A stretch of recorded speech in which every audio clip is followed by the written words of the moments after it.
I can't believe that we're still in a shutdown.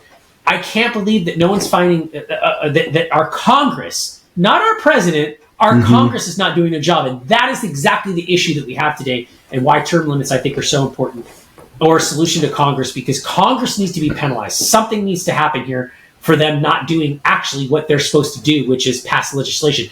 Regardless of, as I pre-frame it, regardless of how I feel about Trump, this is not his fault. This isn't his fault. It's Congress's fault. So I call the shots like how I see it. Sometimes I'm right. Sometimes I'm wrong. In this case, Congress needs to be reevaluated because they're wrong in what they're doing. And then again, this overshadows, which I think is completely unfair, because this is just my perspective on what I see. Okay, this completely overshadows all the great things that you're seeing Trump do that are going to have lasting effects beyond his administration.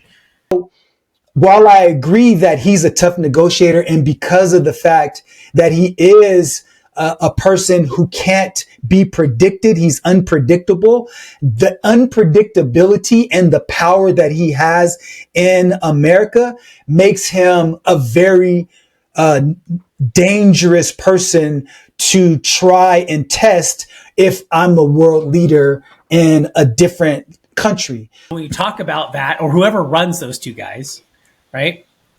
Whenever you talk about that, I love it, Len. You're right. It's going to take time to unwind what took 5 years, 3 years, 4 years to get to where we're at right now. It took 2 or 3 years for us to maybe 3 years to get inflation this high. Everybody loved how cheap everything was in 2020, 2021. Nobody thought this was going to flip. President Trump is just that. He's the president. He's not the CEO of Trump Enterprises anymore. He's the president of America. And because of that, being the president of the United States, the way in which he speaks has to change. Just here's the reality. We have to use situational appropriate language based on where we are. When we're in front of our team having a conversation, when they're subordinates, we use a certain language. When we're having a conversation amongst leaders, we have a certain different level or different kind of conversation.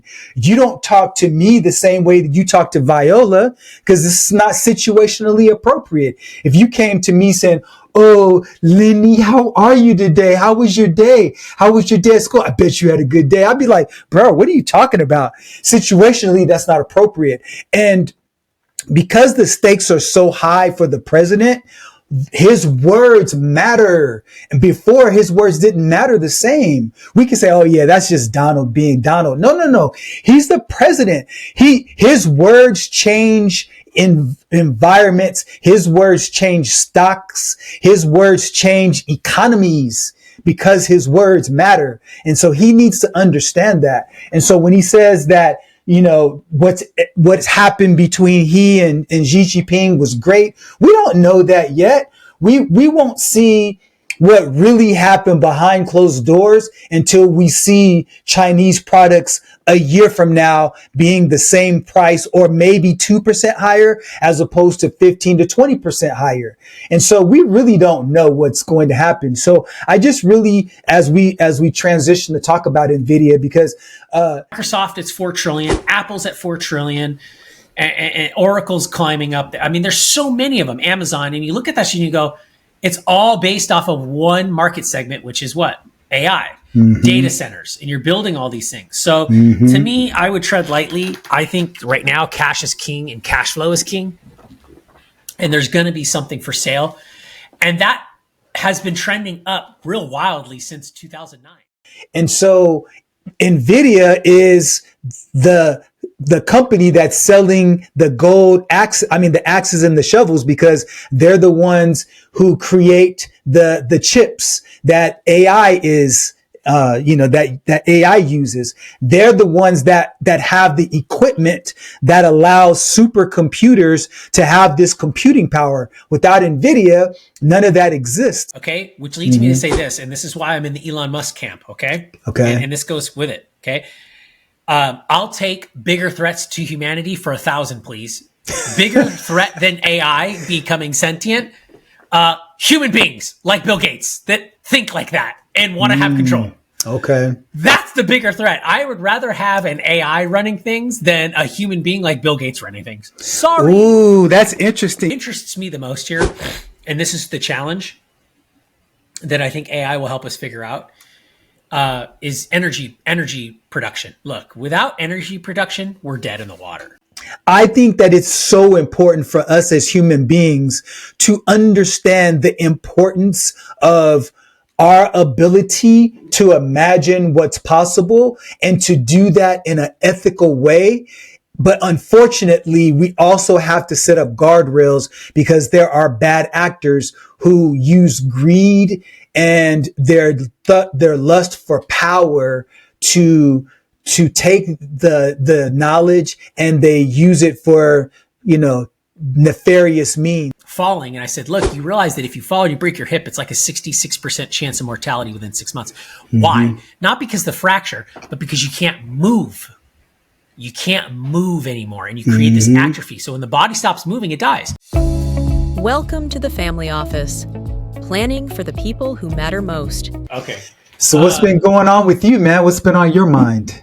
I still can't believe that we're in a government shutdown right now. To me, I just can't feel. I find it's absolutely wild. But what I will say is that I don't want to use the word fair, but I think it's very dangerous. And I don't want to say that word either because that just sounds too extreme. I think it's very irresponsible. Maybe irresponsible. Maybe you can. I don't know where you're going, but that's a word I'll toss out. Let me tell you what I'm thinking, and then you can give us the proper word for it because you're going to say it the right way. Because I don't want to say disappointed. I don't want to say angry. I don't want to say any of those words because those have so much attachment in today's world. Okay. Because, for example, like everybody has an opinion today, right? Like I think it's just like everybody has an opinion, and that's fine. You should have an opinion. But I don't think you should soapbox on that. I don't want to get into any of those particulars. But at any rate, here's what I find interesting. Okay. Is that in regards to the government shutdown, obviously the biggest thing that has become the flashpoint is SNAP, right? The food benefits. Well, the biggest one is the Obamacare or the Affordable Care Act. But the most pressing issue right now is definitely SNAP for sure. What's getting attention and what's causing the videos on social media is the SNAP stuff. Like, no doubt. My God, right?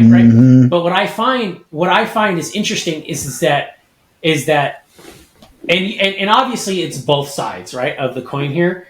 But what's interesting to me is that a lot of people, and this is just the uneducated part of it or the uninformed part or the unresearched part, and this is where you come in with a good word here for it, is that, and I'm not trying to defend anybody, but these people come and say, Donald Trump's stopping food stamps. He has no control over that. Like Donald Trump is not. I agree with that. That's true. He's not. I agree with that. So, and I understand he's the president, so he's going to get all the blame for everything, rightfully so. But but at the end of the day, this is what I think causes such an insulation or a Teflon effect for Congress. Those are the people that you really are to blame for SNAP benefits being delayed, right? I would agree with that. The president. And the thing is that we're strongholding over benefits that were only supposed to be temporary during COVID, which are the enhanced tax credits for affordable healthcare recipients, right? Which were only supposed to be temporary. So in there lies the argument of, why are we blaming someone who doesn't have control over this in the first place for an argument that's to say, I saw Nancy Pelosi on a show the other day. CNN did a really good job. I don't know if you saw it, but CNN was asking her, she got mad because it's the same old recycled thing again of the president and Republicans are holding food stamps hostage and medical payments, and they want to cut Social Security. It's the same old stuff you'd heard. But the reality is we're not talking about the fact that it was supposed to be a temporary increase to benefits. And we can't keep it temporary anymore because it's like $400 trillion or something, or $400 billion or something like that. It's like $500 billion. So that's where I'm just I just find it so crazy that people just, in general, you don't go and just go, wait a minute, let me go research that and let me go figure that out and find that out. So that was on that. I just think is just crazy. And you could probably find a word that that's fitting for that. And then just what the heck is going on with we're teetering on the brink of, again, which by the way, kudos to whoever snuffed that really quickly, because it came in and out of the cycle real fast, where Israel fired like missiles or did like an assault and the ceasefire was in jeopardy. And I'm like, come on, guys, like what is going on here?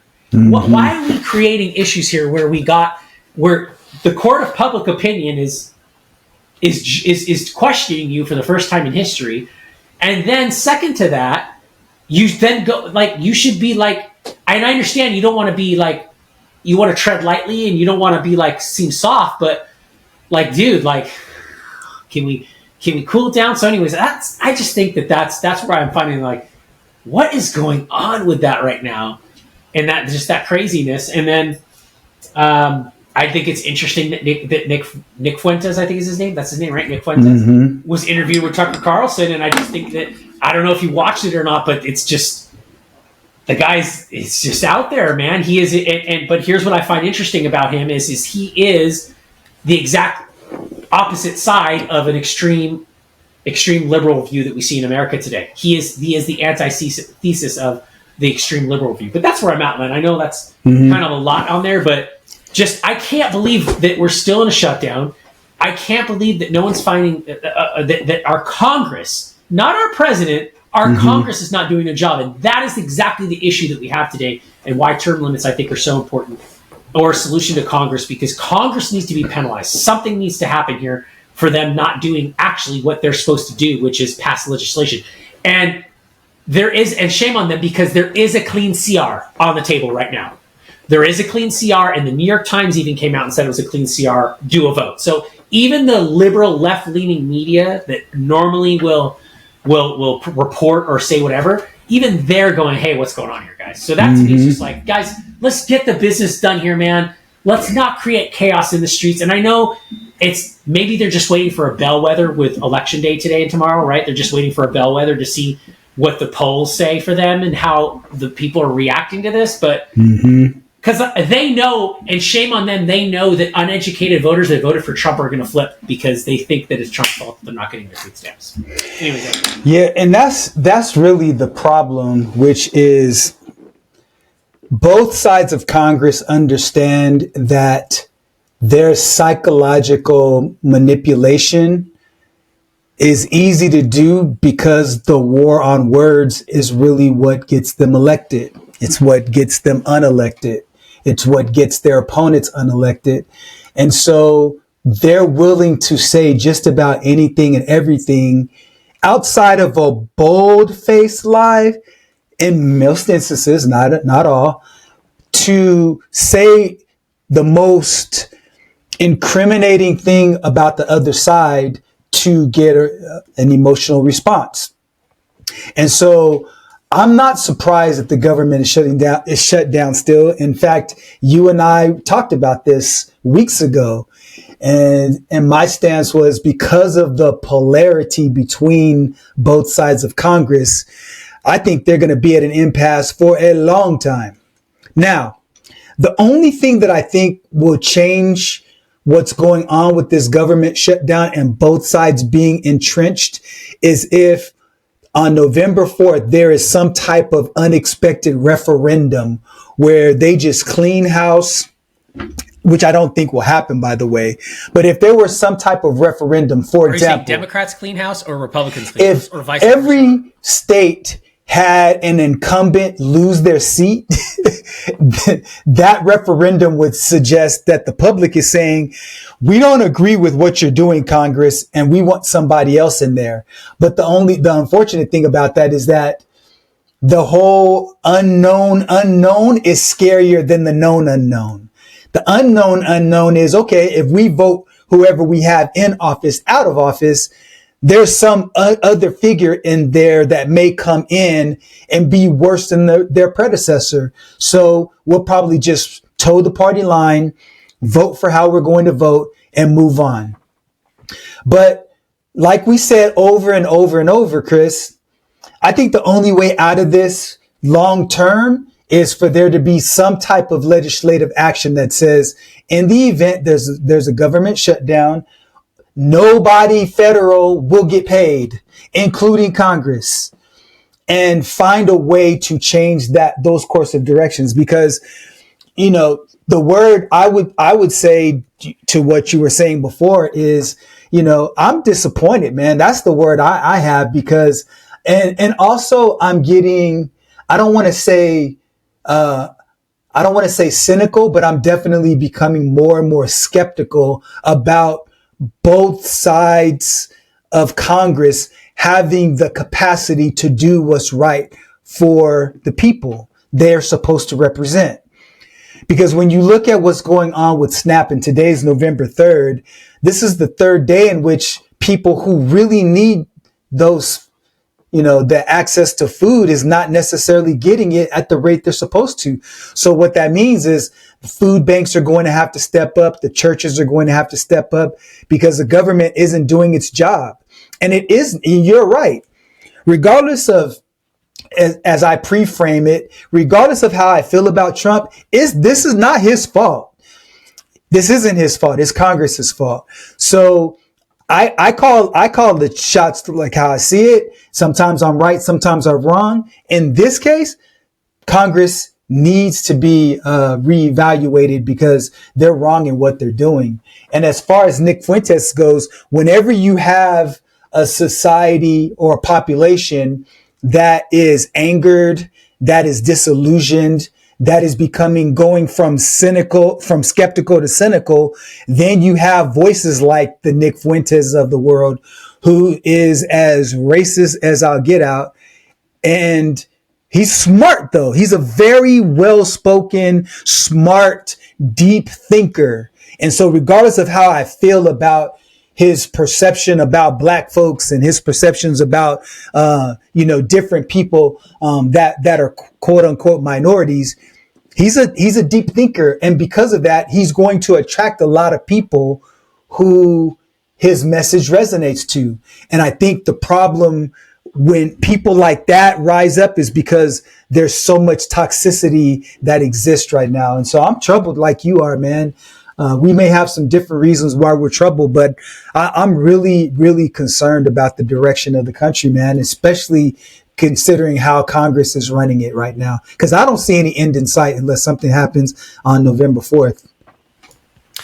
It's kind of almost like you look at it and you kind of get the feeling of, it's like, am I being gamed here? Like, it's like, are we all getting gamed here? Like, we're getting gamed here, right? Because when you say that point of saying, I don't have confidence in either side, and obviously the polls and have said that for decades, right? The confidence in Congress has always been low. But see, and that's very low. Nobody gets paid. Nobody gets paid if we have a shutdown or something like that. The problem is these guys don't care. Right. They don't even care about that salary. That salary pays whatever minuscule tax bills they have, right? Off of the companies and the stocks and whatever else they're doing, right? So I agree. I agree. I don't think they really care about that. Yeah. It's kind of almost... I think even though I agree with that, I think that at least freezing their pay is a suggestion that they're at least feeling the pain. Like even there's plausible deniability when they can say, you know what?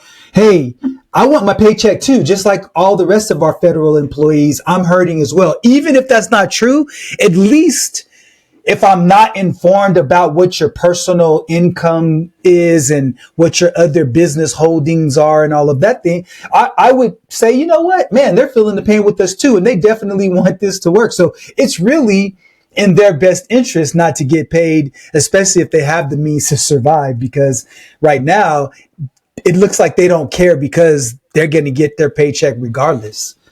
I mean, it's like crazy, like military pay, like there's so many different things that are not getting done here. And it's like, and then for these guys, like any side, the opposing side, and especially right now, mostly on the Democratic side, because you've got mounting evidence that you're stalling this now, because even the left-wing news reports are saying, bro, you got a temporary solution here to get SNAP funded, but you're not passing it. Like, stop. Like, come on, stop. Even to these guys, doesn't that even look negatively on them where they go, there's nothing we could do, the Republicans? excuse me, but didn't we send you there to be a problem solver? Like, don't we vote our political people to vote on our behalf the way we feel, but also at the same time to solve problems? Like, I thought that like you go, but they don't do that to solve problems. Like, it's like, and this not, is exactly, it's not our problems. That's the issue, right? But then again, this overshadows, which I think is completely unfair, because this is just my perspective on what I see. Okay. This completely overshadows all the great things that you're seeing Trump do that are going to have lasting effects beyond his administration. Like the mineral rights deals and the manufacturing deals and the tariff deals he's doing. Like, China broke. Most people don't want to say that or see that, but Xi Jinping like broke. He's in line. He signed some trade deals. Like, the tension wore off with China a little bit. You've got mineral deals with Japan and manufacturing with Japan, Singapore, Taiwan. Like, Trump's making all these things possible to get us less dependent on another country for rare earth elements and key manufacturing things, which support what people need today, which is AI and infrastructure. But that's completely overshadowed because they think he's taking their food stamps away. And I just think that's very unfair, because administrations, 2 or 3 administrations from now, are going to benefit from the business decisions. And that's where I kind of fall back and go, these guys should be there to negotiate, and they're not. Well, we just can't make it happen because they're stopping us. That tells me that you should be fired from that job, because you should be such a good politician that you should sway the opposition or find a way to make the opposition get the deal done. That's deal making. That's what we should. The American people should never have to see the mess that is our Congress. We voted them to go there to deal with it, and we're dealing with the repercussions of it. So I think it's almost like, dude, you should have annual performance reviews in Congress for congressional seats. And you should have like the runner up, if they're really serious about it, put the runner up there. Like, hey, you got a chance in 12 months. If this guy or this gal doesn't do or have a good, or maybe 2 years, you're in, bro. Like, put him in. Cause you get what I mean? That's not, obviously there's flaws in a lot of systems, but like, there needs to be some pressure on these guys, because they just, oh, well. Yeah, we think too much like business people, and politicians operate from a completely different set of circumstances and principles. And earlier you mentioned about Trump doing a great job and people using different narratives to discredit all the good things that he's doing. Here's my only issue with that statement. I believe that if Trump had a track record of taking steps that benefit the most needy of his country, there would be more room to give him the benefit of the doubt. And so when you talk about tariffs, and when you talk about rare earth mineral deals, and when you talk about negotiations with heads of states and presidents and things like that, the everyday person balking at the price of their eggs going up by $1 and balking at they're concerned because they're deeply impacted because the cost of their gasoline goes up. Those folks don't see Trump doing anything specifically for him. And one thing about him that's he's really good at is speaking up on what he does and talking about what he does, because he has his pulpit. He can get on Truth Social. He can get on any media channel anytime and talk about what he's doing on behalf of the least of our population, and not in terms of value, but in terms of their capacity to fend for themselves.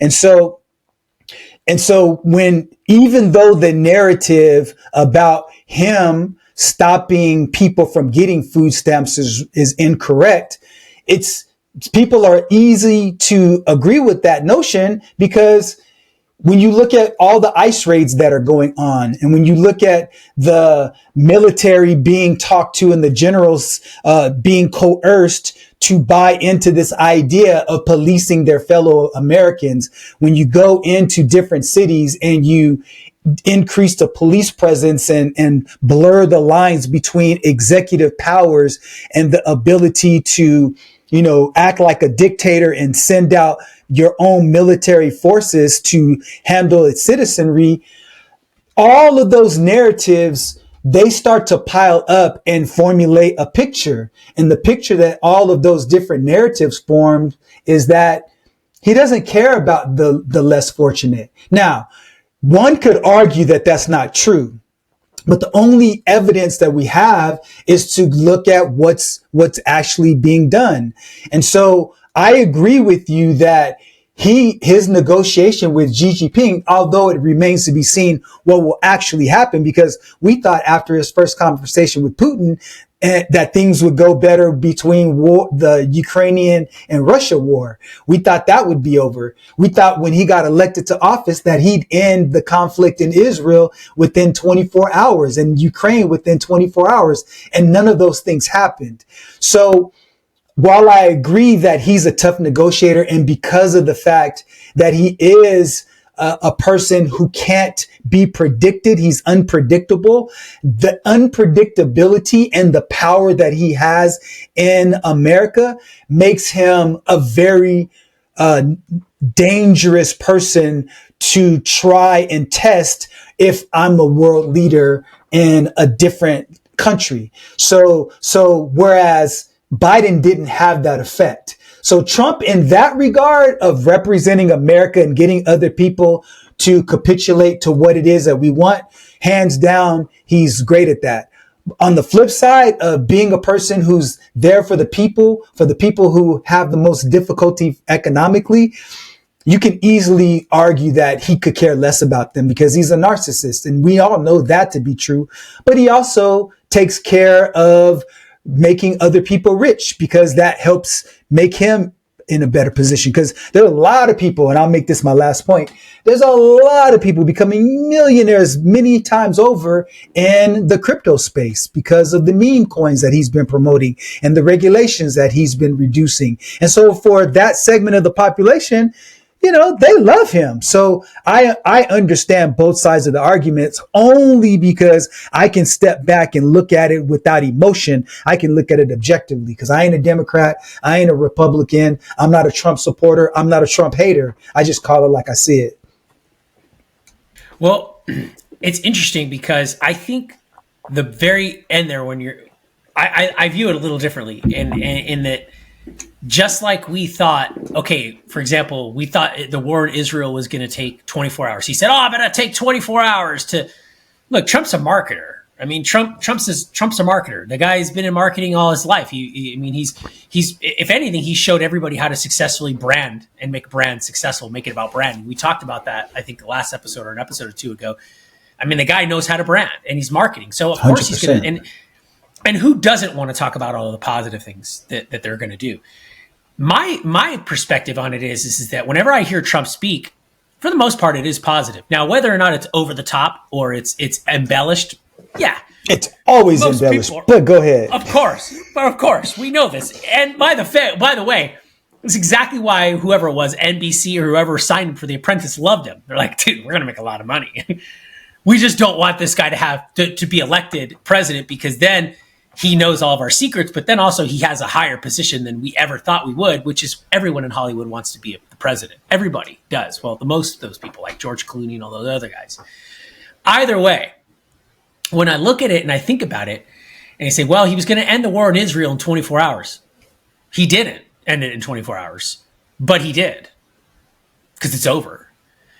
And he did end the trade shit with China. It didn't take overnight, but China bent the knee and it's over. He did get people to sign new trade agreements. It took some time and it's over. Canada's still being stubborn. So what? The U.S. doesn't need Canadian maple syrup. We'll just start making it in Vermont again.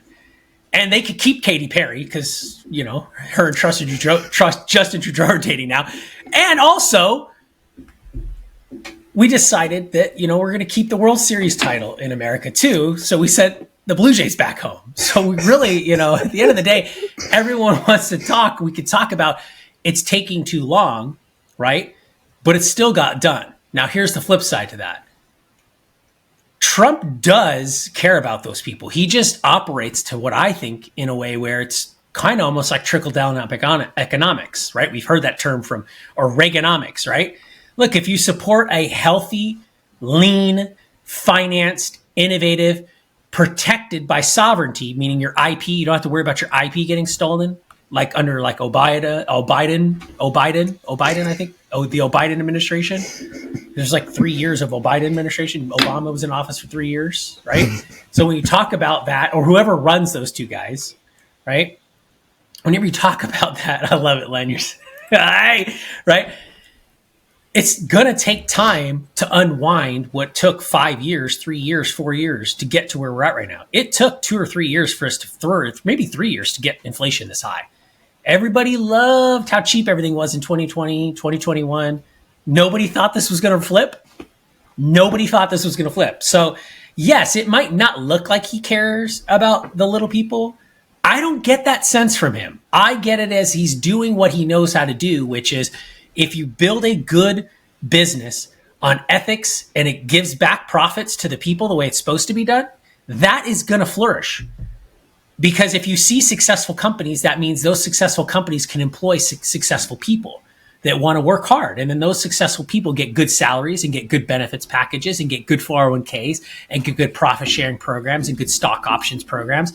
And they ride into the sunset with multi-7-figure retirement packages because a successful company was allowed to become successful. Now, if you don't allow successful companies to become successful, then you don't get that trickle-down effect. Case in point. I just recently watched a study, and then we just kind of will segue in unless you want to if you kind of want to stay here. Back in the 2000s, you had Circuit City, you had Best Buy, you had Radio Shack, and I think you had one other one. Circuit City. CompUSA maybe, Fry's Electronics. There's the other big one. Okay. All of them are out of business, except for who? Best Buy. Best Buy is thriving, 40-something billion dollars or something. It's thriving. And at one point, it had the worst. It was gone. It was going to die. But see, what Best Buy did was Best Buy hired this French CEO, had nothing to do with consumer electronics. He came in, he focused on service. He cut the workforce, cut expenses. Len, he went so as far to say we are no longer allowed to print in color. We're only allowed to print in black and white in Best Buy. And then he started renting out portions of the store. You go into a Best Buy and you see like a Microsoft store now and there and a TCL store. They collect like $40 million a quarter just off of rents from other companies renting space in their showroom style thing. The moral of the story is Best Buy becomes a success because they innovated in the marketplace. They outpaced all their competitors and they're still around. Okay, they did what they needed to do. They became a successful company again, right?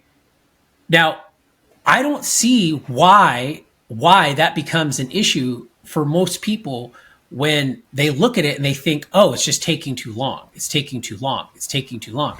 No, you just got to innovate.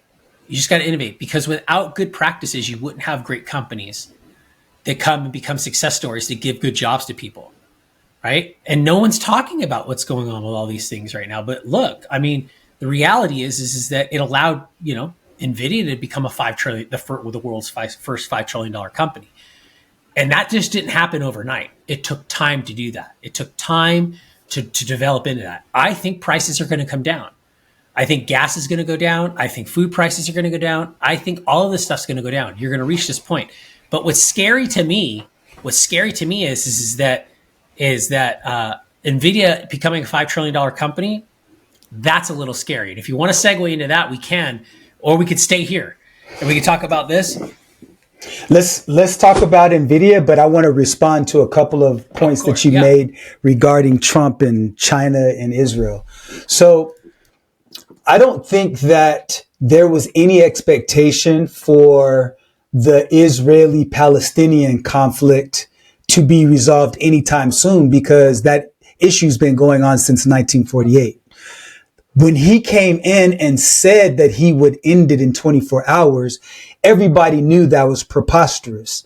And so when you say the same thing and you do preposterous things over and over and over again, it becomes less and less preposterous because everybody's used to him speaking in such a hyperbolic manner. No, I don't believe that one person. Go ahead. Let me interject real quick on that just to add a little bit of substance to that specific point. Yeah.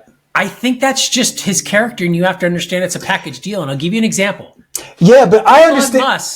Okay, Elon but here's Musk the does difference. The same thing. No, He but makes here, preposterous predictions about where Tesla's going to be and what he's going to do. yes, but and that's fine. But here's the thing. I agree. I agree with what you're saying. That's a part of his character.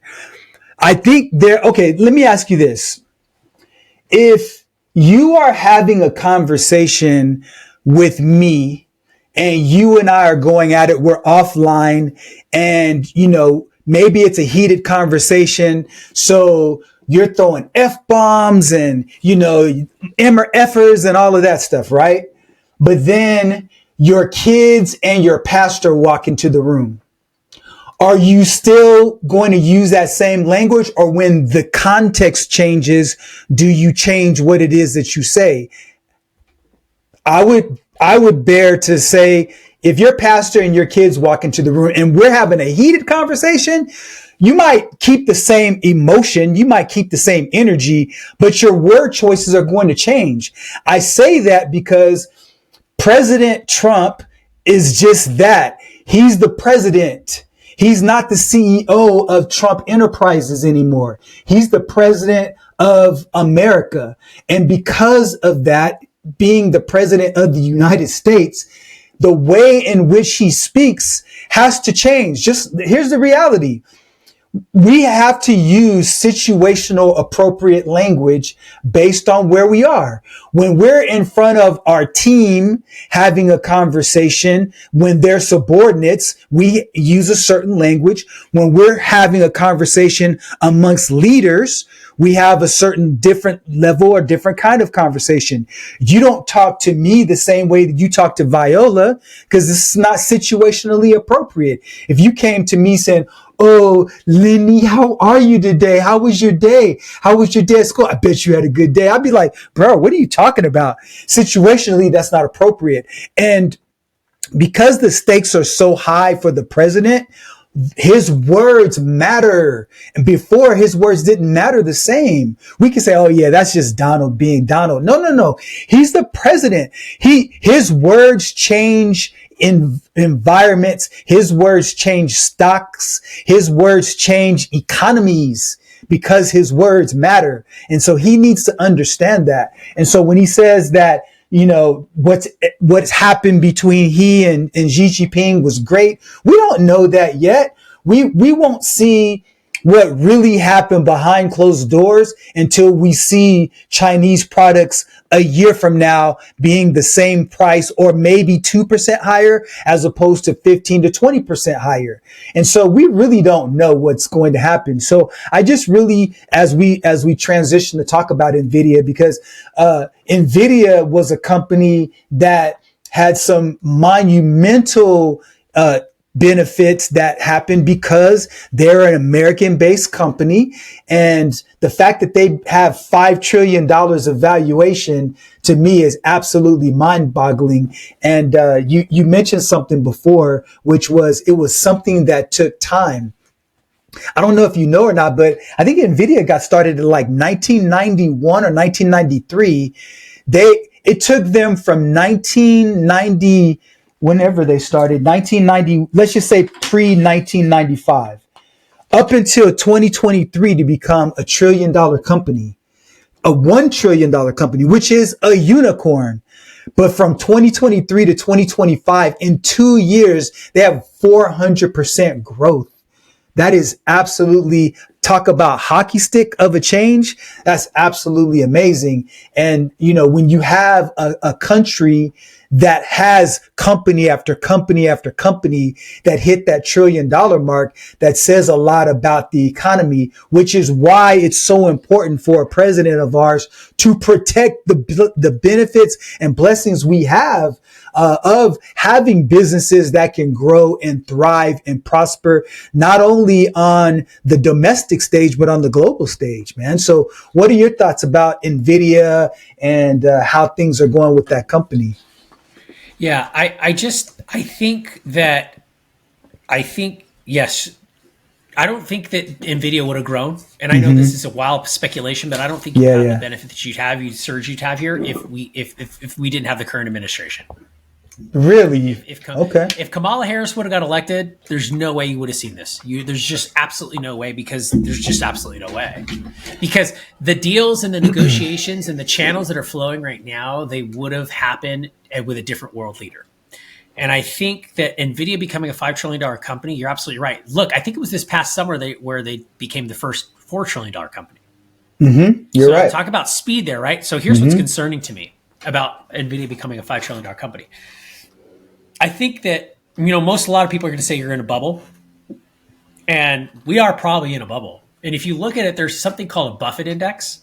And when you look at the Buffett index, it's the percentage of the S&P 500 compared to the GDP, right? Compared to the GDP of a country. And Nvidia, I think there's only 2 countries in the world that have a GDP higher than Nvidia right now. That's the United States and China. Yeah, right? That's right. That's wild, right? So, so according to Wall Street, according to what the data we have right now, Nvidia has a better gross domestic product than all the countries in the world except for America and China. Okay. Now, if you look at the Buffett index is a percentage of the S&P 500 compared to the GDP of the country. Every time you look at a crash, you look at .com recession, you look at the mortgage meltdown, you look at COVID, you look at all this stuff, the Buffett index always goes over 100%. Do you know where it's at right now?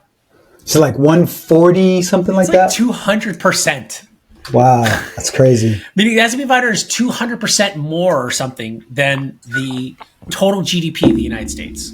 Wow. Okay, you go look the numbers up. That's a bubble. That's a bubble. That's fake. That's scary, man. That is scary. So, real quickly before you make that point, can you really explain to people who may not understand what that really means in layman's terms, this whole Buffett index and the S&P and GDP relationship, and really what that means? So in other words, what we're saying is that all the S&P 500 is worth more or could produce more value than the entire United States economy by 100-fold, by double. By double, 2x. That's just crazy to me, right? So when you look at that and you understand gross domestic product is the total amount of of revenue that the country could produce, right? The product that we could produce, the fruit we could produce as it relates to monetary value. And that is just crazy that value is there. So the stock market definitely, when you look at that, there's a bubble. Okay, cool. There's going to be some type of reset with this, what it looks like. So with Nvidia, yeah, it's crazy that it's $5 trillion, but is that a real $5 trillion? None of these guys. No. Because you look at Microsoft, it's $4 trillion. Apple's at $4 trillion. And Oracle's climbing up. I mean, there's so many of them. Amazon. And you look at that and you go, it's all based off of one market segment, which is what? AI. Data centers. And you're building all these things. So to me, I would tread lightly. I think right now cash is king and cash flow is king. And there's going to be something for sale. And that has been trending up real wildly since 2009. We haven't really had a real correction since 2009 because you can't count COVID. COVID was a black swan effect. And there was a K recovery anyway. So yeah, exactly. But not only that, there was so much manipulation and government push-ins. And when I say by push-ins, like government, like money funding. Yeah, $1,400 checks to everybody. Propping up, all this money printing. And that wasn't just the United States, it was everybody. It's very, very, very, very scary right here. And it's almost, to me, like it looks like a complete, it almost, if you look at it, it looks like there's an economic reset getting happen. And then when you pile on the fact that blockchain and cryptocurrencies, it's almost like there's going to be it's almost like you're going to see a complete shift in how, almost like when the market went from the gold standard to the fiat currency. I want to believe or say it kind of almost to me looks like you're in one of those situations right now. Because how else do you get rid of debt this much? How do you get rid of $60 trillion of debt? How do you get out of this cycles that we're in right now? It looks cool. It's cool. And maybe it is cool. Maybe it'll just keep going. But when you look at past trends and scenarios, it looks very alarming. Yeah. Go ahead. And to tie that, to finish it up, JP Morgan Chase is now approving stablecoin purchases and investing in that. And they were one of the staunchest people against cryptos. And now they are can't be faster. One of the largest financial, they can't be faster to adopt it because I think they want to corner and get on it because they know, they see it, and they don't want to be left holding the bag because they're like, oh, we survived the mortgage meltdown, we're going to survive the crypto revolution as well. Yeah, I'm really scared about the direction because the analogy to put a bow on the point you made about the Buffett index and the fakeness of the company's valuation. And obviously this is all theoretical, but because here's what happened in during the Great Depression. And I'm not talking to you specifically, Chris. I'm really talking to our audience to educate them. This is the school teacher in me. So during the Great Depression, people went to the bank to say, hey, listen, there is money based on my account value that you owe me. And the money that was in there is backed by gold. And when everybody went to the bank at the same time, that was called a bank run. The banks did not have sufficient inventory to pay all of their depositors or their customers the money they have. And because of that, bank valuations crashed, the stock market crashed, the economy tanked because there wasn't enough real value. And the same thing is true. Like if you look at the amount of gold ETFs that are out there, if everybody went to their stock exchange to cash that in for physical gold, there's not enough gold on the planet. So they're doing fractional reserve banking, if you will, with ETFs. And so what Chris is talking about with this Warren Buffett index and the valuation of this company is that if everybody at the same time tomorrow went to all of their stockbrokers and said, hey, my stock value is X amount of dollars, I want to go ahead and cash out right now, they wouldn't have it to pay. And that's the reason why Chris is saying we're in a bubble. And so I'm really challenged by that because, but the business model is brilliant. And here's the reason why Nvidia's business model is so brilliant is because like the gold rush, when people went searching for gold, there were companies out there, they had to buy the shovels and they had to buy the axes and all of the equipment to search for gold.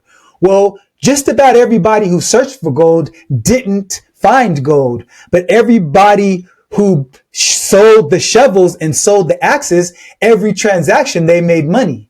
And so Nvidia is the company that's selling the gold the axes and the shovels because they're the ones who create the chips that AI is that AI uses. They're the ones that have the equipment that allows supercomputers to have this computing power. Without Nvidia, none of that exists. And so because AI is the new gold rush, you have all of these companies like Microsoft, and we can talk about Bill Gates next, that need, their chips. Amazon needs their chips. Facebook, Meta, they need those chips. Why? Because of data processing. And so with all of this data that's being used, Nvidia is just racking in all the money because those companies can't run without those chips. 100%. And that's why I kind of always look back and I look at Steve Jobs, and Steve Jobs would always make the argument, say, I'm focusing on enterprise value. I'm focusing on enterprise value. And as soon as he was gone and Tim Cook took over, share buybacks all went back to the shareholders, and Apple stopped innovating. And that's why Apple is stuck right now. Apple is stuck right now because it became a printing machine for shareholders. That's right. And Steve Jobs is so adamant about it. So adamant about it. Enterprise value. And that's why Apple lost a lot of the Johnny Ive and all the top. It stopped being about that, about AI investment years ago. I mean, Apple was so far ahead of everybody in the AI space, but because we switched that model and we started focusing on GDPs and valuations rather than enterprise values of companies, that's kind of where it started to change. But at any rate, absolutely, Bill Gates, Steve Jobs, they grew up together. But what's interesting to me that I see here is that, in talking about initiatives and again, this goes hand in hand with with what again, are our political leaders going to Congress and vote to help us? Utility costs, and we broke it down. We don't have the graphic here, but maybe we could show it up on the screen. The utility costs broken down by state. And it's interesting because Hawaii is the highest, California is the second highest. And when you look at it, it's all the states that have the highest and the most amount of renewable energies, right? The green energy states have the highest utility costs. And people are dying over this now. Like you talk about the cost of increase of bills, of groceries and stuff. Utility costs are absolutely out of control. And then we look at these utility companies, these states that have the highest costs, that are not doing anything about these utility companies that are charging customers, like it's being done in California, and it's even being done here in Texas. The customers not only are paying the bill, but then they're being charged by the utility companies to fix and repair their systems to deliver the electricity to the client in the first place. So I just don't understand why states aren't looking at that and regulating that. We want to deregulate energy costs. That's great. In Texas, we don't have that problem. It's 11 cents on average. In California, you guys have that problem. In Hawaii, we have that problem. Alaska, we have that problem. The East Coast states, we have that problem. And then you look at Bill Gates, and then Bill Gates gets up and says, you know what?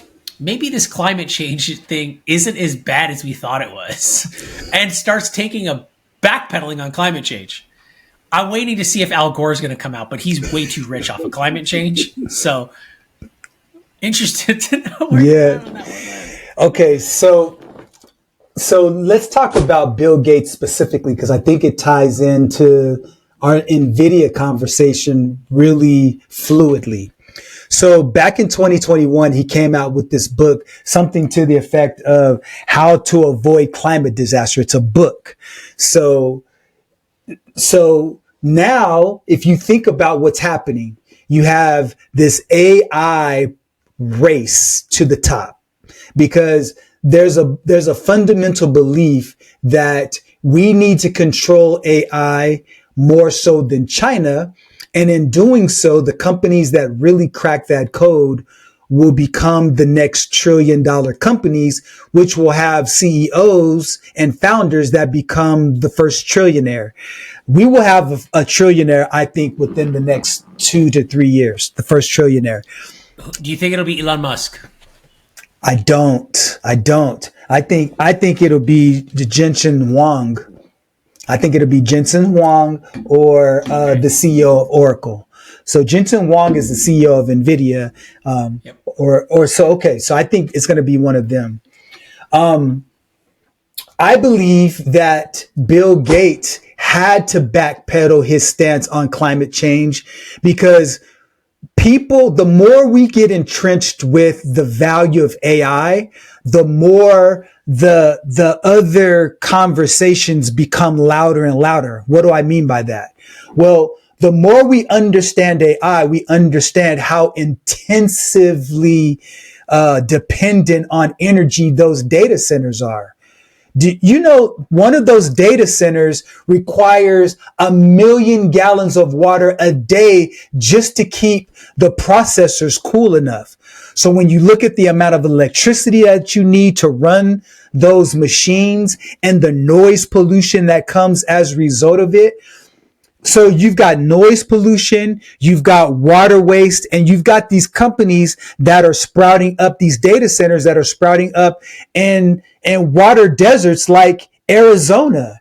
And then they're popping up in adjacent communities like out in Virginia. And you've got these gigantic data centers that are popping up because the land is cheap, but it's impacting the people around them because it's usurping the fresh water, because you can't just take any type of water. It has to be drinking water.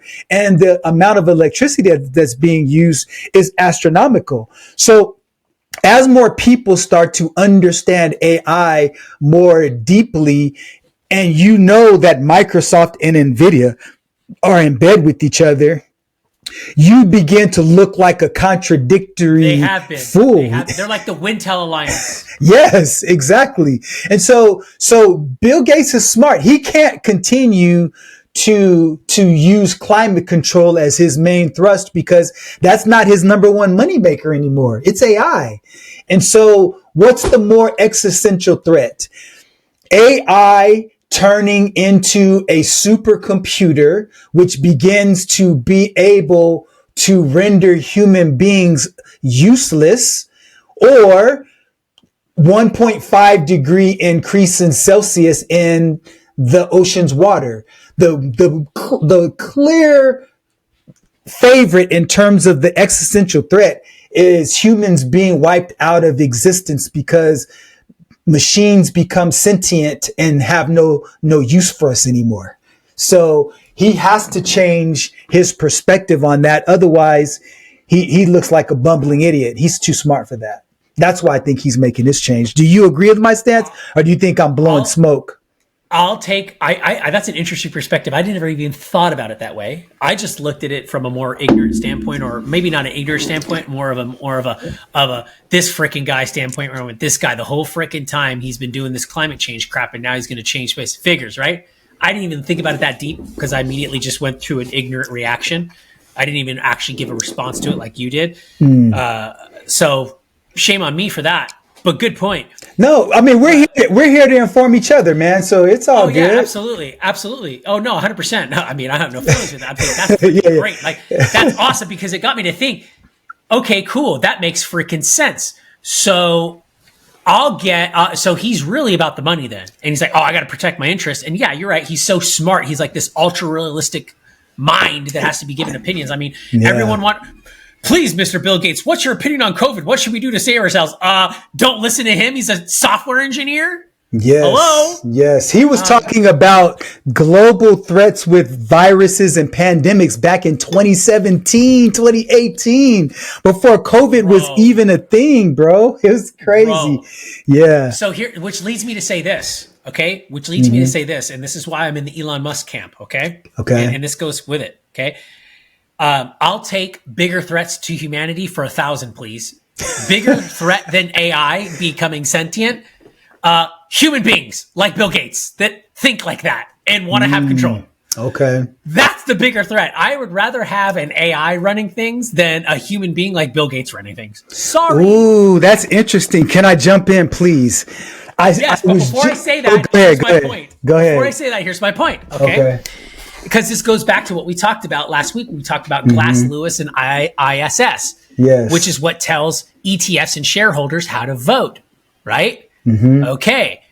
Elon Musk could be the first trillionaire because he's going back and forth in court over this $1 trillion pay package, right? And his argument is that I want a $1 trillion pay package not because I want to go buy a yacht or a house or anything. Lord knows the guy doesn't want any of that stuff. He wants it because then he has a very solid voting stake in Tesla, which is on track to be the world's premier robotics manufacturer, right? Yeah. I mean, that's what it's going to be, all right?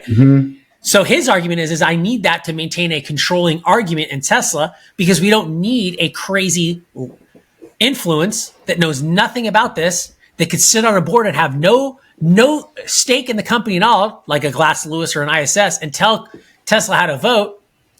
And then all of a sudden you have a weird company or a weird individual taking over Tesla and taking over the operation of Tesla bots or Optimus bots or whatever they're called and running the AI. Yes. Whereas Elon says, look, you need someone to safeguard this stuff. He says, look, it is to be me. But even the board unanimously agrees that they want that pay package increase. Look, here's the thing.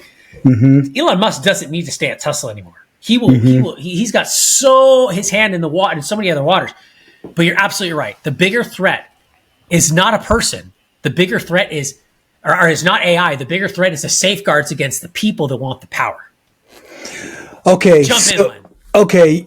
That's an interesting point. There's a guy that I want you to study. He's a fascinating thinker around this whole concept of AI. His name is Robert Yampolsky. Robert Yampolsky. Yampolsky.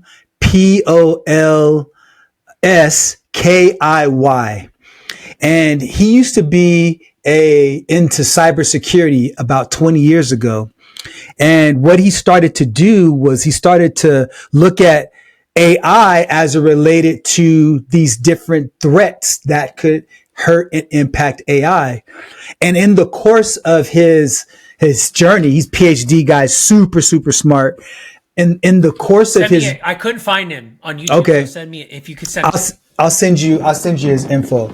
And so he started looking at AI, and as he started going down the rabbit hole, he started to recognize that the single, and this is his perspective, the single greatest existential threat to humanity is AI, not humans. And here's what his perspective is. He says that right now, AI is fundamentally great because it's used as a tool to enhance our efficiencies, to enhance the work we do. And, while there may be an opportunity for it to eliminate the different jobs that are out there right now, that technology isn't yet deployed because humans are in control of how it's deployed out into the marketplace. He says that what's happening is that AI is evolving so much faster than our ability to understand it. He gave a really good analogy. He said, so when I talk about AI evolving, imagine this.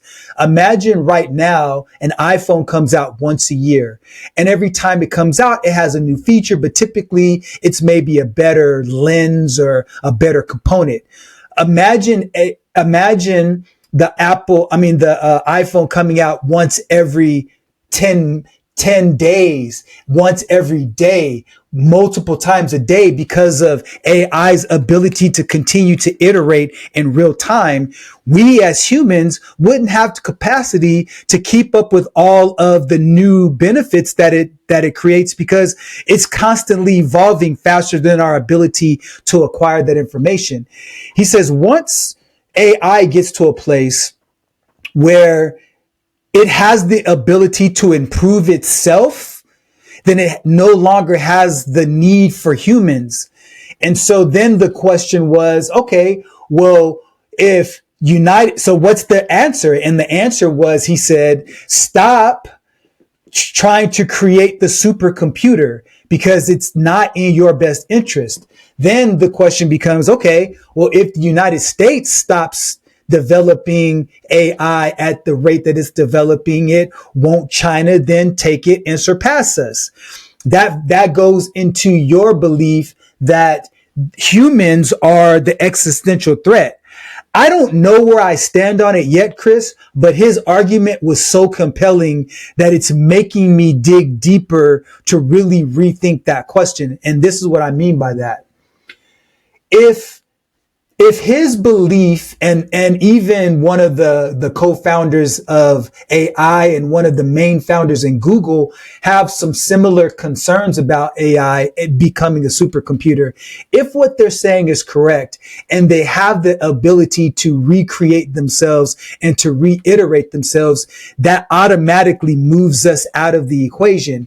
And if that is in fact true, it does not matter who has the greater edge in technology, the United States versus China, because the one thing that we all as human beings have in common is the will to live. Now, not all human beings have the will to live, but as a general rule of thumb, as human beings, we're not looking to destroy planet Earth because it's in none of our best interest, because we'll cease to exist. And what he's saying is that if the supercomputers become such that there's no need for us, the only logical step is for them to develop a virus, turn it on, and we all die so they can continue to iterate and to make the world better because we're holding them back. And so I find that argument very, very, very compelling. And I'm quite concerned about that. And so I'll stop there. I have a few other thoughts about, faith and religion and as it relates to that thing, because one of the things that he talks about is he believes that we are all living a simulation. And so I'll stop there, but I just wanted to put that out there. But my main point in driving this is that I'm starting to have to interrogate this idea that humans are the greatest existential threat to our existence. I think indirectly it is, but it has the potential for that not to be true in the next 5 to 10 years. Yeah, I could definitely see the point on that. And I think that that's been going around for a long time. It's just, technology, we got to be afraid of technology. And that's going to be the undoing. I just still think at the same time, remember, technology has to operate still within the same universal limits that we have to operate in, right? So it still has to operate within the same laws of physics, gravity, reality, all of those different things. Yeah, I mean, could we be living in a simulation? I mean, I've heard a lot about that. They give a percentage of what that is or how it could be. But then obviously too, if you're very spiritually inclined and you're spiritually, you read the scripture, meaning you read Bible and you actually really understand that kind of stuff, then you understand there's an explanation even for AI. There's an explanation for everything. So I still don't see AI being the threat. I still don't. I think AI I think AI is a bean counter on steroids. Is really what it is. It's really going to help people become very efficient. It's going to help companies become efficient. It's going to really show us a lot of fat and a lot of excess and waste. And what I really think AI is going to do is if anything, it's going to bring people closer to a utopia and a more equal society than we ever have had. And I think that's where the threat comes, because people don't want it to be equal. There's no way. There's people that have spent hundreds of years cultivating and compounding the power and the control that they have right now, and they don't want to let that go. They don't. Banks don't want to let that go. Banks especially. That's why banks don't like crypto. That's why banks don't like AI, because banks understand and know that once you put everybody back on an individual barter and trade system, banks are screwed again, because banks really don't own anything. They own everything, but they really didn't own anything to begin with. They just took other people's money and bought everything and invested with other people's money and made money off other people's money. So yeah, I don't think AI is the threat. I really don't. I think AI could be a temporary threat, because the reality is that, okay, cool. Let's say AI wants to kill us. How's it going to kill us? It's going to poison us. So that means it has to do what? It has to physically get poison into, things that we could physically put safeguards on, mechanical safeguards on, human intervention safeguards on that require human intervention no matter what, that AI will never be able to get around. There are things that AI can't do that we don't understand why it can't do it. So there's just things that I think are going to still remain sacred that we still don't fully understand from a spiritual standpoint and from a physical standpoint.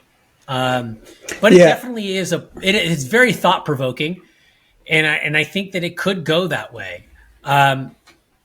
What interests me the most here, and this is the challenge that I think AI will help us figure out, is energy production. Look, without energy production, we're dead in the water. If we can't produce, and we've talked, I think, about Kardashev scales before, or we might have talked about that, right? Civilization levels. I mean, right now, human civilization is at like 0.80, and 0 is the first level, 1 is the, and then it goes all the way up to 3. And right now, we're not even a level 1 civilization. We're at like 0.80 or 0.75. But level 1 means that we know how to harness all the energy that our host planet can produce. We don't know how to do that. And I think that's where we shoot ourselves in the foot on nuclear power and not understanding how nuclear power works.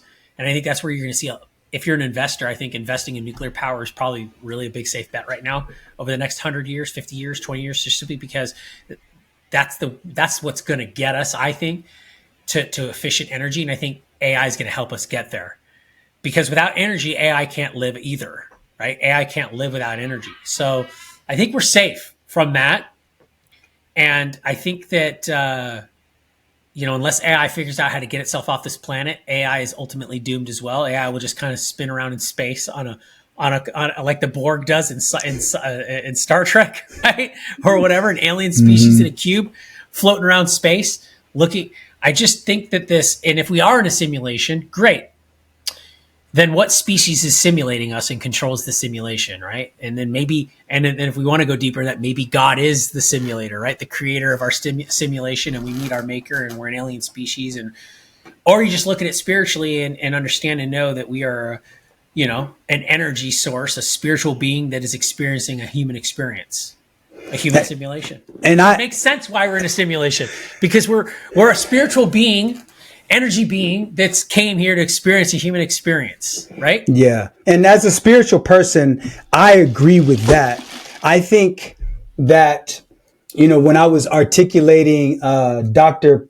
Yampolsky's perspective, it's a compelling set of thoughts. While sometimes what happens in our country, and I think in our society as a whole, is that there may be a person who has one or two really out there ideas, and we use those one or two ideas that they have that are out there to discredit everything they say. And so for a person who's a believer like me, I don't think for 1 second that we're living in a simulation. But as a spiritual being, I also think about the fact that God has always existed. So even though he exists outside of time, there's this such thing as an eternity past. So if there was no such thing as creation, then what happened from all of that eternity back to the time that God decided to make a heaven and earth and to have humans populate that earth? Because when I look up in the sky, I don't see just nothingness. So I don't think that it's beyond the pale to know, to think or believe that it's possible that human beings once inhabited other planets like Saturn and Uranus and Mercury and all of those things. And that maybe there's other planets that are out there right now that once this planet has come and gone, that it'll, be another planet that maybe another type of species inhabits. I'm not here to either say that's going to happen or that it's not. For me, as a spiritual being, my role to me is to follow the Bible, to follow God's words, to follow the teachings of Jesus Christ and live my life according to those sets of principles. And then when I get to heaven and I live, in eternity, I can ask all of those questions because we'll have forever to ask those questions. And because space and time is nothing, we could transport to any place in the universe and go and say, okay, God, how did all this start? Why did you put this here? What's this all about? What about these stars and these supernovas? Is there really a black hole? Those are other conversations for another day. We could probably do a whole podcast on that. But going back to AI and really bringing this point home is that I think that it's so important for us as human beings to understand the importance of our ability to imagine what's possible and to do that in an ethical way. But unfortunately, we also have to set up guardrails because there are bad actors who use greed and their lust for power to take the knowledge and they use it for, nefarious means. And so, but I think I'm optimistic and I hope that your perspective about AI and how it can make this world more of a utopia as opposed to a dystopian world. I'm as an optimist, I want to agree with how you perceive things. What's interesting is that every time I listen to something like what you just described, the gentleman's perspective that you're going to share with me, it makes me think more deeply on how biblical and spiritual teachings could be more possible. Does that make sense? Mm-hmm. 100%. Because to me, I could tie in the scientific framework as an executional kind of medium, and this is how it was done. Because here's the thing. There's a fourth dimension and it's happening right now all around us. And we can't even possibly fathom how things work if we were a fourth dimensional being, as we aren't right now, and if you want to take the premise of if you're a spirit or a ghost or whatever you want to call it, you're now fourth dimensional. Mm-hmm. You have everything that you know about the world you exist in right now is completely different now. Just like because a two-dimensional being or two-dimensional thing cannot even understand what three dimensions look like because it's only stuck in the two-dimensional construct.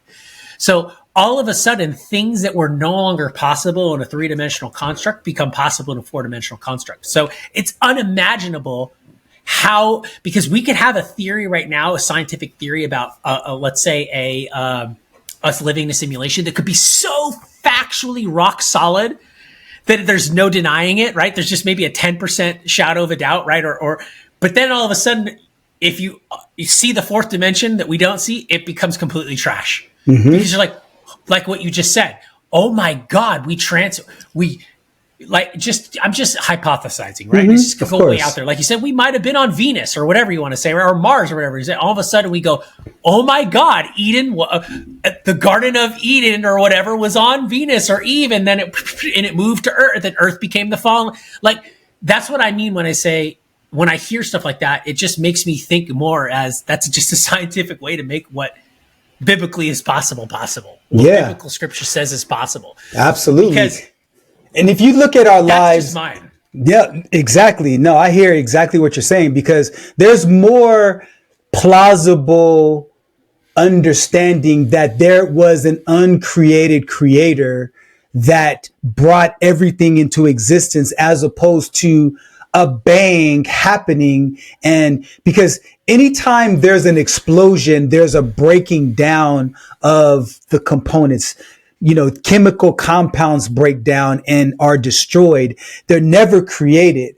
And so how is it that there's this one singular event that causes these cascades of events that go from single cellular organisms to sentient, thinking, complex human beings, and then breaking up? Like, all of that seems way more far-fetched. And think about it like this. Like, let's even get more practical. Let's say you went to the store and bought a goldfish. Your goldfish, they understand that they have water around it. They may not be able to articulate water. They know that at some point in time, there's going to be some food that drops into their aquarium, and they just need to make sure that there's no other threats to their existence, like a crab or something that eats goldfish. But imagine trying to have a conversation with that goldfish about this podcast you're on. It has no possible conceptualization about what it is that you're thinking about. All they know is you as a person, maybe, who drops a little pellet into their world so they can eat from time to time. Outside of that, your world and all of these complex beliefs and complexities, like who you are as a father, as a husband, as a entrepreneur, as a person sitting and having this conversation, it's so beyond that. And that's the same thing is true for what's possible if AI becomes this being that allows itself to self-regulate. And so I don't know, like, the skeptic in me doesn't believe that's possible, but just like I could be the fish in this, right, in this scenario, because in my logical, linear, three-dimensional mind, the possibility that an inanimate object could somehow become self-learning and perpetually self-learning, outpacing me and our fellow human beings in every conceivable way. I have to open myself up to that being a possibility. Just because it's outside of my realm of reality right now doesn't mean that it's not real.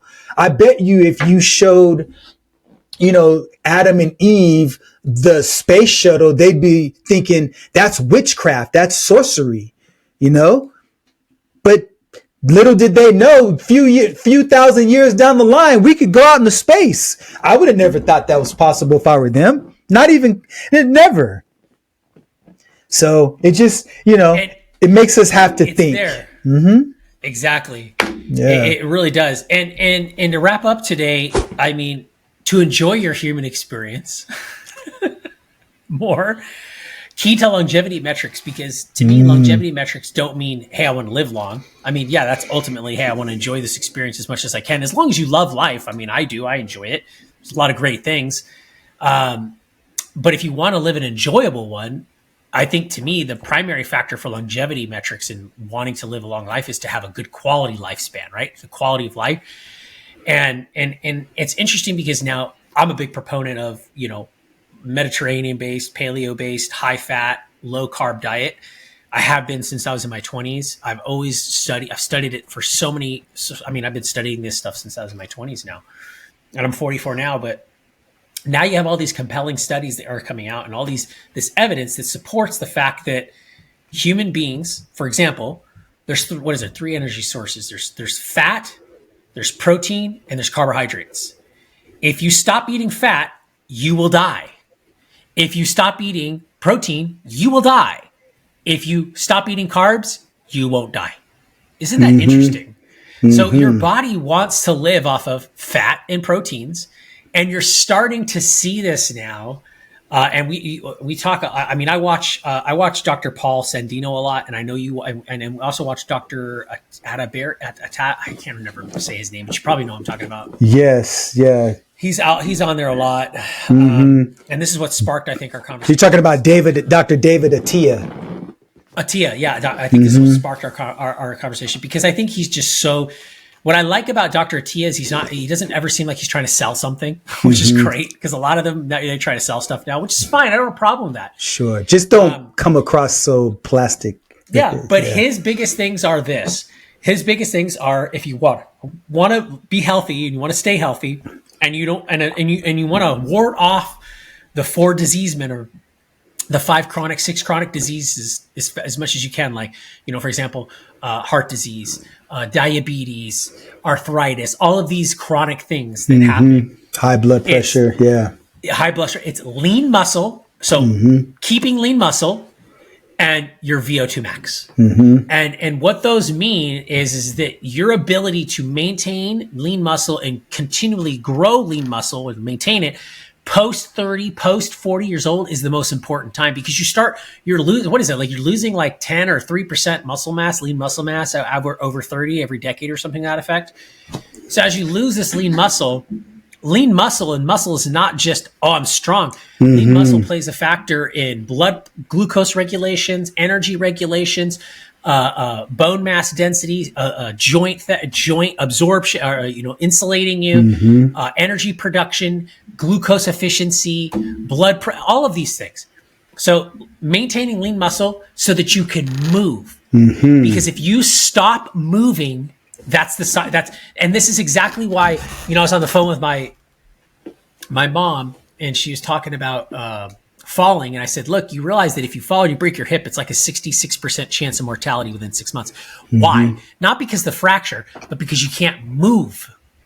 You can't move anymore, and you create this atrophy. So when the body stops moving, it dies. Yep. Right? I noticed that, I have some tennis elbow. I was so depressed. I have all 5 symptoms of tennis elbow, even though I don't play racket sports. I'm going to start playing racket sports just for the longevity of it, right? 34% in all-cause mortality, right, if you play racket sports. But the more push-ups and pull-ups I do, the less this bothers me. The more stretching calisthenics I do, the less the better I feel. And then the latter of that is VO2 max, which is the ability for you to absorb oxygen and deploy energy in your muscles. So the higher the VO2 max and the higher you maintain lean muscle, the longer, better, more regulated your body will stay. And it's very simple. You could just do 3 to 4. You only need 10 to 15 minutes a day just to do some military exercises if you're a dude. Some pull-ups, some push-ups, some leg lifts, some chin-ups, some V's, all of them. You can go online and look at it. All you need is 10 to 15 minutes a day, and do it 3 or 4 times throughout the day. It's called a greasing method, and that's it. That's all you need. And then do some HIIT. You know what's even crazier? If you have the ability to push a tire, it's better than doing 30 minutes of cardio. Push a tire, right? Because you can hit the VO2 max better. So if you're going to hit VO2 max training, it's a stationary bike or a treadmill or walking incline or pushing a sleigh or a tire. It's the best way to do it. So, Len, I'll throw it over to you to close us out on that point. Yeah, One thing that's so important to understand, you talked about this in the beginning part of this conversation. Men and women lose 1 to 2% of their muscle mass every year. So that's crazy, because now if you think about that, that means between 50 and 75, so 25 years, you could lose anywhere from 25 to 50% of your muscle mass. So for the ladies out there, it's so important for you to understand that when you go to the gym, don't think that you're going to go and you're going to walk out the next day a bodybuilder with this man bod. Muscle is the hardest to build. Trust me, I know it's the hardest to build. And so unless you're taking some type of steroid or some type of, unnatural growth hormone or something like that. So we need to really change our mindset, Chris, around this idea of muscle building. It's not for vanity's sake. It's really for maintaining, even like, think about this. If you do some type of resistance training and from 1 year to the next, your muscle composition is exactly the same, that's a 1 to 2% net gain over the person who doesn't do it. What's the compounding effect of just maintaining your existing muscle mass? And so, so one of the things that Chris talked about was the HIIT training and pushing up a tire up an incline. So you've got to have some type of activity that raises your heart rate, because that oxygen coming to your muscles is what gives it the fuel that it needs. And so you've got to find some way to have those cardiovascular types of activities. And so you can burn cardio while you lift weights. You don't have to do it just on a treadmill, and you don't have to do it just in a weight room. Calisthenics could be your thing. Hiking could be your thing. Doing push-ups and then taking a hike, doing pull-ups and doing a hike, or doing a brisk walk, doing something that raises your heart rate. I went to the doctor a couple of weeks ago, Chris, and they took my blood pressure, and I don't remember what the exact numbers were, but it was something like, like 105 over, like it's typically 120 over 80. That's what they say the baseline is.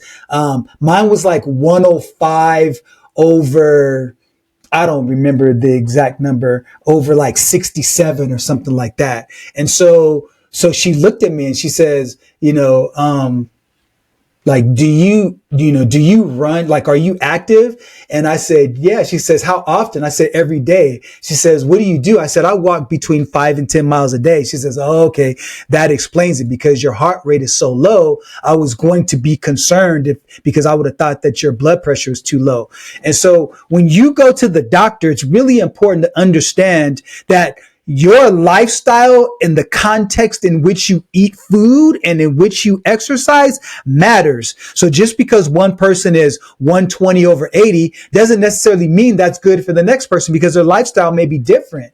And so those different biomarkers and indicators need to be a reflection of the food you eat and the exercises you do to really get a complete and holistic picture. That's why BMI and all of those things, those are just measures. Those are just ballpark measures, but every single person's body composition is different. And so going back to what David Attia talked about, I'm really drawn to him because he really emphasizes the importance of pushing your body, but not too much, because if you push your body too hard, then your muscle breaks down, then you lose the desire to go back and keep working. Go and do what you can, but just be consistent with it. And so at the end of the day, especially for those people who have aging parents, talk to them about the importance of really going and finding some way to work their body, whether it's walking, doing some light weights, but do as much as you can to convince them of the need of not building muscle for vanity's sake, but building muscle for life, for sustaining your health. Because like Chris said, the moment you're in a position where you can no longer walk, the moment you fall and your muscles aren't strong enough to pick you back up, it's the beginning of the end, because all it takes is one little thing to happen that completely changes the courses of your life. You go from living long and having vitality to having a shortened life and being bedridden. And we definitely don't want that for you. It's the argument I have. And if you're a sibling and you have siblings with parents that are old, it's the argument I have with my siblings all the time, Len. And they argue, why are you pushing mom? She's 78. And I said, tell mom to get up and move. And Yes. keep moving and do everything she can, as much as she can on her own, if you want her to stick around. And I'd force her to. She has a dog that's 120 pounds and she walks this dog. And I go, look, just be careful when you walk the dog. Have my other brother with you, but you walk the dog with my brother to help you. Mm-hmm. Because that is what keeps you, that is what is one of the main things to keep you going and have a good life. So That's exactly right. there's so many things you could do at home. You could do tests to get your VO2 max. You could do, walking is so important. It's like what you said. I mean, my blood pressure is usually right around that, like in the teens, like 115, 110 over 60 or 70 with a heart rate of right around 66 or 55, depending on where am I at in the day. Mm-hmm. And that's ideal. That's you, those metrics you just said, Len, that's ideal. Don't go, I'm 120 over 80. Great. That's awesome. It means you're good, but you want to stay at that or low as much as you possibly can. And understand that it varies every day, but yeah, go do those things. And here's the crazy thing about it. Like you said, with the compounding, and then we can go from there, is you're absolutely right with the muscle mass. It compounds. So just think, the key thing is that just find something to do that you like, whether it be walking, running, weights, calisthenics, yoga. Just do something every day and make it part of your routine. And all of a sudden, after 90 days, you'll see the results. And then you just keep working on it and make it part of your lifestyle. That's the thing. Don't make it a fad. Make it part of your lifestyle. Lifestyle changes. How you eat, how you diet, how you exercise, how you work, how you live, how you communicate, how you manage stress. They're all lifestyle decisions. It's as simply as that. So, Len, always enjoyable, as always, sir.